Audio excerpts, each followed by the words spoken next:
Public Sénat, en partenariat avec France Culture et avec le soutien du Centre national du livre, présente Livrez-vous.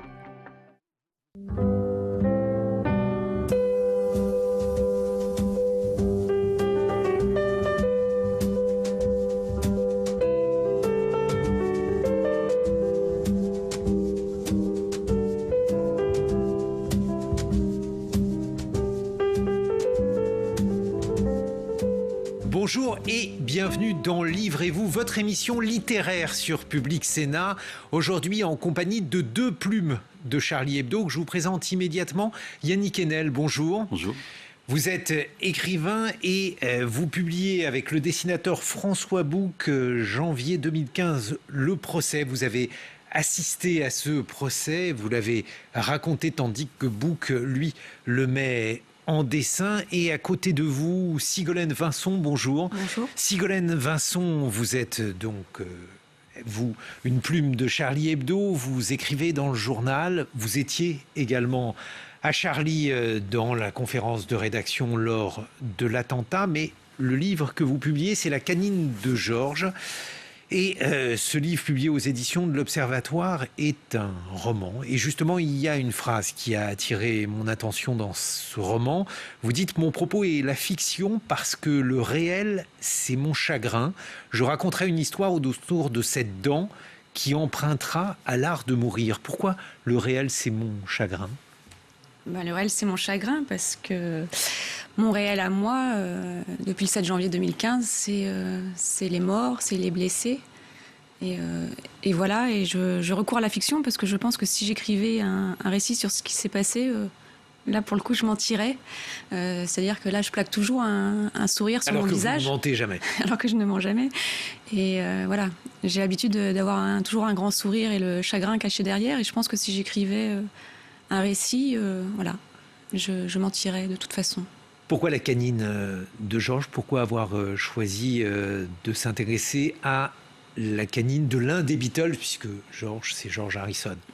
Pour m'obséder, voilà, aller jusqu'à l'obsession sur un détail insignifiant, parce que je savais que le procès allait arriver et que j'en avais peur. Et du coup, je voulais partir très très loin de ça et presque sombrer dans une folie qui serait une autre folie que de celle dans laquelle j'aurais pu tomber. Folie, en tout cas, c'est un roman avec différentes voix où le réel imaginaire, on a évoqué, pour parler de ce roman, Sigolène Vincent, une sorte d'expérience ou d'écriture chamanique. Ouais, alors moi je me suis demandé à un moment donné s'il fallait que je prenne du LSD pour écrire ce roman, pour avoir les images que je recherchais.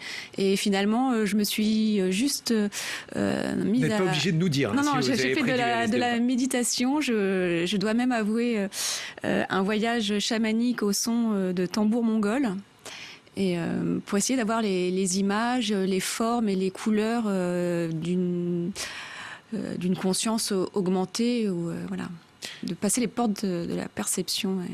Et ce, au travers d'un travail d'écriture avec beaucoup de recherches sur le plan formel, Sigolène Vincent. Beaucoup de recherches sur le plan formel, mais aussi un fond documentaire assez important sur George Harrison. Qu'est-ce que vous avez découvert sur lui ? Parce que c'est pas forcément le Beatles auquel on pense en premier. J'ai découvert toutes les drogues qu'il a pu prendre. J'ai découvert par lui un peu les croyances orientales, parce que lui, il était très Hare Krishna. C'est-à-dire qu'il a même donné pas mal d'argent au mouvement Hare Krishna. Il a financé les disques Hare Krishna. Donc voilà. J'ai appris quelques mantras, j'ai appris tout ça de lui. Yannick Enel, j'ai lu que vous, votre principale drogue pour suivre ce procès, ça avait été le Chablis, contrairement à Bouc, le dessinateur, qui lui était là, dites-vous, dans une sorte d'endurance physique qui forçait l'admiration, parce que ce procès a été très long, 54 jours, il a été interrompu par le Covid. Chaque jour, vous dressiez le compte-rendu de ce procès, tandis que Bouc, lui, dessinait. Oui, alors bon, comment dire ça? La chronique devant paraître tous les matins à 7 heures, les journées d'audience durant 8 heures, parfois on sortait très très tard, je me suis mis à écrire la nuit. Alors c'est vrai que parfois j'ai eu recours à de l'alcool, mais malheureusement c'était pas comme dans le magnifique roman de Sigolène, c'était pas du tout psychédélique, c'était vraiment en noir et blanc. Et c'était terrible d'essayer de déstabiliser ce noir et blanc. Moi, j'ai essayé d'écouter toutes les paroles et de faire en sorte de briser le box pour essayer d'entrer dans une intimité possible avec les accusés, puisqu'il s'agissait quand même de juger, puisque les tueurs sont morts, enfin les Kouachi ont été abattus, Koulibaly aussi, il s'agissait de savoir si les 11 personnes qui étaient là avaient participé de manière terroriste à cette nébuleuse qui avait aidé les tueurs. Pourquoi demander à un écrivain ce qu'un écrivain justement a à voir dans un procès et ce qui vous distingue justement d'un chroniqueur judiciaire? Peut-être c'était la possibilité justement d'entrer dans le nocturne, enfin d'aller un petit peu plus loin dans l'âme humaine. Rhys en tous les cas m'avait dit que c'était très difficile. Rhys, le directeur de Charlie Hebdo, quand il m'a fait cette proposition, il m'a dit que c'était très difficile pour les journalistes de Charlie Hebdo eux-mêmes, a fortiori pour les survivants, d'être à la fois témoin, partie civile et de faire la chronique. Moi, ça m'a passionné très vite parce que la responsabilité qui était la mienne m'a galvanisé. C'est-à-dire que grâce très vite au témoignage justement de Sigolène, de Coco, de Rhys lui-même et d'autres, j'ai vu que ce procès n'était pas seulement une investigation judiciaire pour connaître les responsabilités, mais qu'il se passait autre chose. C'est-à-dire qu'on avait accès aux scènes de crime et surtout à une humanité qui devenait le sujet même de ce procès. Ouais. Sigolène Vincent, vous avez assisté à ce procès, vous avez témoigné en tant que survivante rescapée. Comment faut-il d'ailleurs vous appeler? Survivante, je pense. Et je voulais dire que tous les matins avant d'aller au procès, je lisais la chronique de Yannick parce qu'il offrait, je pense aussi à toutes les parties civiles, une pensée. Moi, ma pensée était complètement absente, annihilée pendant le procès. Je n'avais que des émotions, des sensations que je n'intellectualisais pas du tout. Et ça faisait du bien de lire le matin quelqu'un qui avait un langage et qui avait une pensée et un point de vue, alors que moi, j'en étais complètement dépourvue. Et c'était assez étonnant le matin d'arriver dans la salle d'audience et de voir tous les ordinateurs allumés des avocats. Et tous étaient en train de lire la chronique. Et je sais que même certains accusés ont pu y avoir accès. Et je pense à un qui a justement voulu savoir, en lisant la chronique qui lui était consacrée, qui était François Villon et ce que pouvaient signifier frères humains. Et donc voilà, c'est-à-dire qu'on était tous presque suspendus à la chronique de Yannick et au dessin de François. Mais par exemple, lorsque vous avez été interrogé, lorsque vous êtes venu témoigner, est-ce que vous avez réfléchi à ce que vous alliez dire? Comment ça s'est passé, Sigolène Vincent? J'avais réfléchi, oui, la veille, quelques jours avant. Mais une fois qu'on a traversé toute la salle pour arriver à la barre, tout d'un coup, tout ce qu'on a préparé s'envole, se perd dans les lambris. Et puis surtout, là, le président pose une question à laquelle je ne m'étais pas attendue, c'est de savoir comment on était entré au service du journal. Et du coup, là, il a fallu que je raconte toutes les prémices et comment j'ai pu écrire dans ce journal. Et du coup, ça a complètement remis en question le peu que j'avais préparé. Et après, c'est parti tout seul.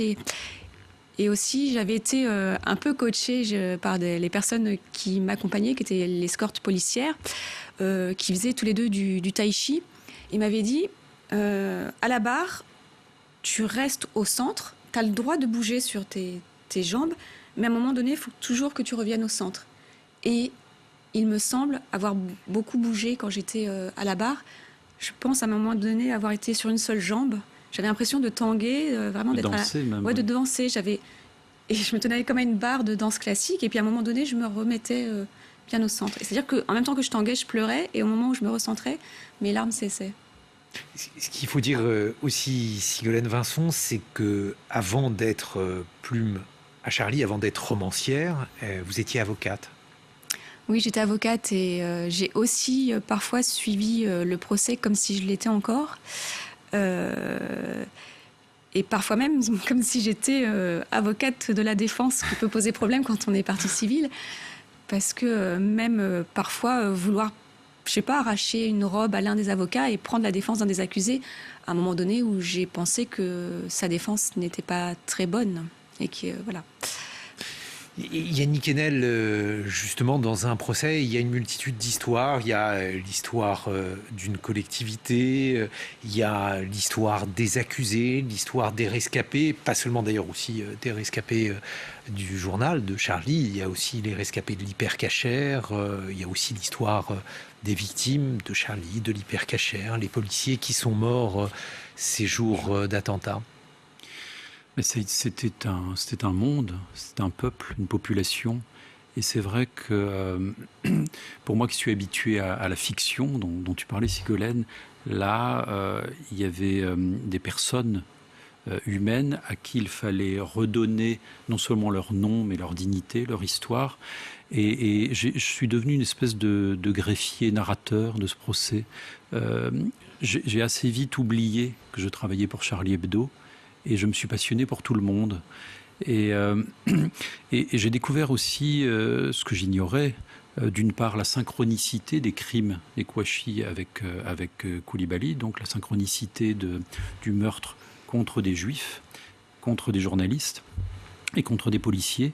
Et d'autre part aussi le fait que les Kouachi, en allant vers Charlie Hebdo, s'étaient trompés, ils avaient cherché, et qu'il y avait des victimes oubliées, ignorées, souvent émanant, je dirais, d'une classe sociale qui les a privés, je dirais, d'aura médiatique. Et je pense notamment à ce témoignage d'un des agents de maintenance qui s'appelle Jérémy Gantz, qui a été absolument crucial, bouleversant. Moi, j'ai consacré plusieurs chroniques, qui a vu mourir devant lui, qui l'a accompagné, son collègue Frédéric Boisseau, qui était dans la loge au 10 rue Nicolas Appert, loge qui s'est ouverte alors qu'ils étaient en train de régler des questions de chauffage, qui s'est ouverte. Un type cagoulé avec une mitraillette a crié Charlie, d'après ce qu'il a dit, et il a tiré immédiatement. Et donc Frédéric Boisseau est le premier mort de ce massacre. Et ce que je veux dire par là, c'est que au-delà de la vérité judiciaire, des responsabilités qui sont évidentes, il y avait le procès a été un lieu où des noms ont été prononcés, où on a vu. Je ne parle pas de résurrection, il ne faut pas exagérer, mais cet homme, Frédéric Boisseau, a repris vie à travers le témoignage de Jérémy Gantz. Ça, c'est une chose cruciale. Moi, le témoignage de Jérémy Gantz, c'est pour moi fondateur. Enfin, c'est le moment où le procès on est rentré presque dans le procès. Juste. Et Jérémy Gantz, c'est vraiment lui qui m'a donné du courage, et qui a donné du courage à toutes les parties civiles qui l'ont suivi, en fait. Et c'était vraiment c'était très bouleversant. Et Jérémy Gantz est pour moi l'élément de bascule, en fait. C'est lui qui a fait la bascule. Et ce qu'il y a d'incroyable, Sigolène, c'est que vous êtes allé parler aux accusés. Oui, je suis allée parler aux accusés une première fois après leur dernier mot, et ensuite après le verdict. Je ne suis pas allée parler à tous les accusés, mais à au moins 3 d'entre eux. Oui. Justement, là, vous étiez presque plus avocate que... Non, là, j'étais partie civile, survivante, et j'avais besoin de les regarder dans les yeux et d'obtenir peut-être quelque chose. Et aussi parce que chez certains d'entre eux, j'ai reconnu des sentiments et des émotions très humaines. Ils étaient humains et trop humains peut-être. J'en ai vu un pleurer, et je sais pas, j'étais pris d'un élan irrépressible d'aller vers lui, parce que je reconnaissais sa douleur et son chagrin et sa peur. Je me suis imaginé la peur que c'était, quels que soient les actes qu'ils aient commis, de savoir qu'ils allaient passer, pour certains, beaucoup d'années en prison. Et je me suis dit que pendant ce procès, les parties civiles et les accusés étaient en droit d'être très déraisonnables. Ils avaient le droit d'avoir peur, ils avaient le droit de rire. Et seule la cour devait garder la tête froide. Et voilà, et parce que j'étais peut-être déraisonnable, les accusés, certains l'ont été sûrement. Et voilà, je suis allée vers eux pour toutes ces raisons-là, peut-être. J'aime beaucoup ce que vient de dire Sigolène sur la possibilité d'être déraisonnable. Je trouve que tu parlais tout à l'heure de la folie de la fiction, de la belle folie, de la douce folie de la fiction, ça a à voir avec. Il y a eu un acte comme ça de courage de ta part, de justement briser le box, enfin de faire de la même manière que j'essayais moi dans l'écriture de faire se rencontrer les vivants et les morts. Toi, tu as essayé, même sans le vouloir, de faire se rencontrer les parties civiles et les accusés. C'est une chose qui peut paraître démesurée, mais moi j'ai compris aussi, grâce à quelqu'un comme Sigolène Vinzon, que la position de Charlie Hebdo, en l'occurrence, mais pas seulement, celle des parties civiles, ne relevait pas d'un désir de vengeance, ni même d'un désir de punir. Et ça, c'est encore plus fin. Il s'agissait d'entendre de la justesse, d'essayer de comprendre. Et j'ai été très frappé par le fait que beaucoup de témoins, notamment de l'hypercachère, des familles des disparus, après avoir témoigné, sont restés. Certains habitent en Israël désormais, mais ils sont quand même restés parce qu'ils voulaient continuer à entendre. Mais beaucoup de parties civiles, au moment des derniers mots, sont restés dans la salle et sont restés assez tard pour voir les accusés partir, comme si certains n'osaient pas, mais auraient voulu y aller. Je ne suis pas la seule à être allée voir les accusés. Il y a au moins 2 autres parties civiles qui y sont allées. Et d'autres qui restaient un peu, qui semblaient hésiter à y aller. Donc c'était assez étrange. En même temps, on avait passé 3 mois ensemble et l'humanité n'était pas que de notre côté. Même les crimes qui ont été commis appartiennent à l'humanité. Et donc voilà. Dans cette émission, on a coutume d'inviter un écrivain, une écrivaine qui généralement ne peut pas se déplacer parce qu'elle est morte. Et aujourd'hui, nous avons choisi d'inviter Boris Vian. Pourquoi Boris Vian ? Eh bien, tout simplement parce qu'il y a eu dans ce procès énormément de références littéraires. Et à un moment, l'un des accusés que vous allez nous présenter, Sigolène, a évoqué un poème de Boris Vian. Il casse le monde. Je peux d'ailleurs lire quelques vers. Il casse le monde en petits morceaux, il casse le monde à coups de marteau, mais ça m'est égal, ça m'est bien égal. Il en reste assez pour moi. C'est Ramdani, Sigolène, qui a évoqué Boris Vian et ce poème. Oui, Amar Ramdani, qui a été condamné à 20 ans de réclusion criminelle pour association de malfaiteurs terroristes. Alors, c'est au 10e jour, je crois. Les accusés ont eu la parole après que les parties civiles de Charlie Hebdo se soient exprimées. Et tous ont exprimé des condoléances. Ils ont également vu les images terribles de vidéosurveillance et les photos des corps. Ils ont visiblement tous été ébranlés par ce qu'ils ont vu, par ce qu'ils ont entendu. Et c'est vrai qu'Amar Ramdani a pris assez longuement la parole. Et soudain, il a cité ce poème de Boris Vian, Il casse le monde, parce qu'il trouvait que ce que j'avais raconté ça lui faisait penser à ce poème. C'est l'histoire d'un condamné à mort qui, chaque jour, trouve dans les petites choses de sa cellule quelque chose à aimer. Et il va en venir même à la fin à aimer le fer de sa guillotine.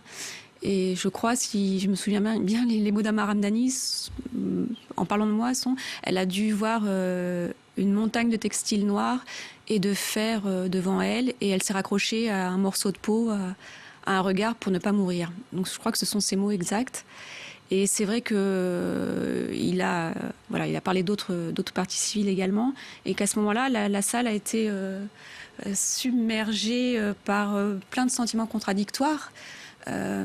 Certains étaient en colère, d'autres choqués, dénonçant la manipulation d'Amar Ramdani. Mais moi, je pense, comme pendant l'attentat, j'ai dû me raccrocher aux yeux doux de Chérif Kouachi, qu'il n'avait peut-être pas. Moi, pour traverser le procès, je me suis raccrochée à ce poème qui m'avait été donné, et sans m'interroger sur la sincérité d'Amar Ramdani, tout en préférant le croire sincère, évidemment. Mais c'est Yannick notre Enel. histoire. J'étais là, je suis le témoin de témoins.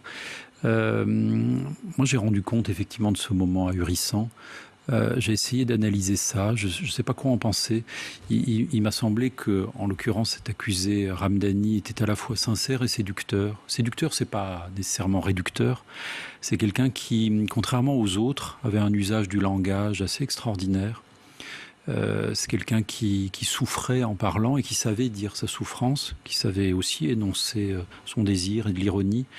Et je sais qu'il a distingué avec intelligence, enfin, dans le témoignage de Sigolène, quelque chose qui l'a brusquement, non seulement touché, mais qui l'a révélé à lui-même. Et il a eu l'audace de nous le dire. Et c'est vrai que moi, j'ai beaucoup réfléchi, enfin, une partie de la nuit, je n'ai pas dormi cette nuit-là parce que ça m'avait brusqué. Et je me suis dit qu'il avait tout à fait le droit, on lui donnait la parole, de sortir de sa place, d'aller un peu plus loin, d'aller vers quelqu'un avec qui il avait envie de dialoguer. Il y a quelque chose de scandaleux au sens du point d'achoppement, le scandalon grec, mais précisément c'est à partir de ça que les choses bougent. Enfin, moi, ce qui m'a frappé durant ce procès, c'était ces dialogues qui ne s'empêchaient pas. Enfin, cette démocratie de la parole, voilà, j'ose le mot dans le tribunal, c'était ça en fait. Un mot, Sigolène, sur la démocratie de la parole, ce que vous avez entendu. C'est très délicat pour moi de parler de ces échanges-là avec les accusés parce que ça me rajoute une culpabilité en plus de toute la culpabilité que j'ai déjà d'avoir voulu dialoguer, de ne pas avoir refusé le lien, enfin de ne pas l'avoir rompu.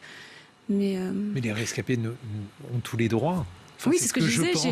J'avais le droit d'être déraisonnable et peut-être là j'étais. Je ne sais pas. Je ne pense pas que vous ayez été déraisonnable du tout. Non. Et pour élargir encore notre réflexion avec d'autres ouvrages, eh bien voici la chronique réalisée avec notre partenaire, le Centre national du livre. On va accueillir Yannick Lerible. Il est libraire à la librairie Le Divan à Paris.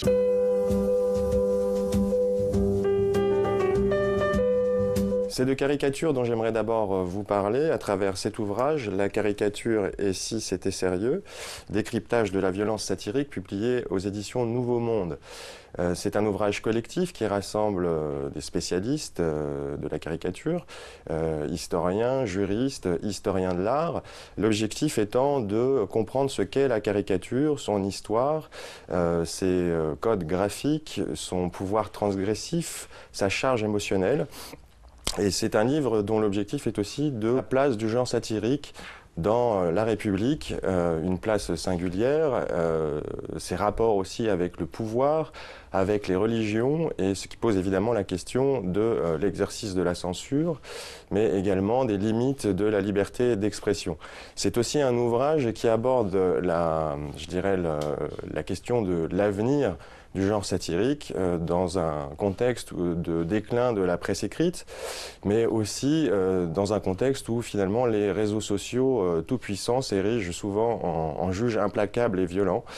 C'est un livre remarquable, remarquable pour sa clarté et pour sa dimension pédagogique. Il est abondamment illustré et nourri de nombreuses références bibliographiques pour approfondir les thèmes abordés. Le deuxième ouvrage que j'aimerais évoquer est celui d'Hugo Micheron, qui s'intitule « Le djihadisme français, quartier, Syrie, prison », qui a été publié chez Gallimard, et qui est un ouvrage qui permet de comprendre, je dirais, les différentes vagues d'attentats terroristes qui ont frappé la France depuis janvier 2015. Hugo Micheron est un élève de Gilles Kepel. Il est enseignant-chercheur à l'université de Princeton, et pour Hugo Micheron, le terrorisme n'est pas un phénomène, je dirais, hors sol, un phénomène venu de nulle part. Il s'inscrit dans le temps et dans l'espace. Il est donc évidemment essentiel de retracer, de revenir sur la géographie et l'histoire du djihadisme français.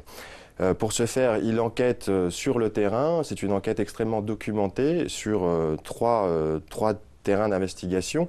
Évidemment, les banlieues françaises, le théâtre d'opérations syrien, à travers l'État islamique, évidemment, et les prisons françaises. Bref, c'est un livre extrêmement important pour comprendre les enjeux, les dynamiques du terrorisme djihadiste d'aujourd'hui et de demain.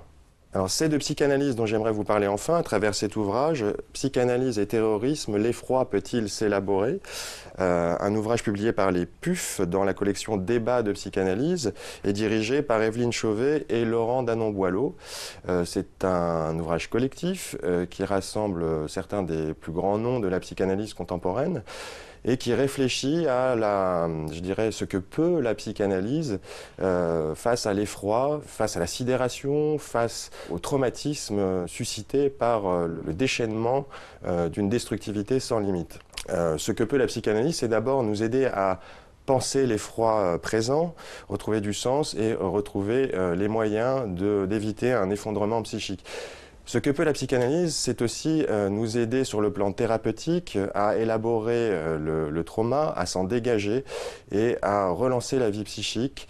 Donc c'est un ouvrage majeur pour comprendre la contribution de la psychanalyse à la sauvegarde de la vie psychique et à la sauvegarde d'une pensée vivante.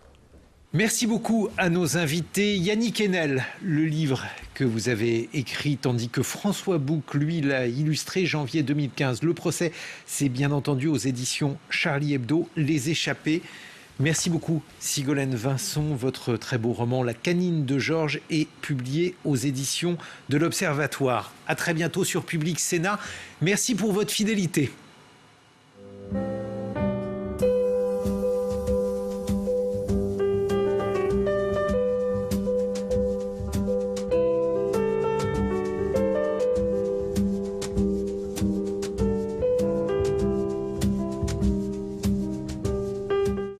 Public Sénat, en partenariat avec France Culture et avec le soutien du Centre national du livre, présente Livrez-vous.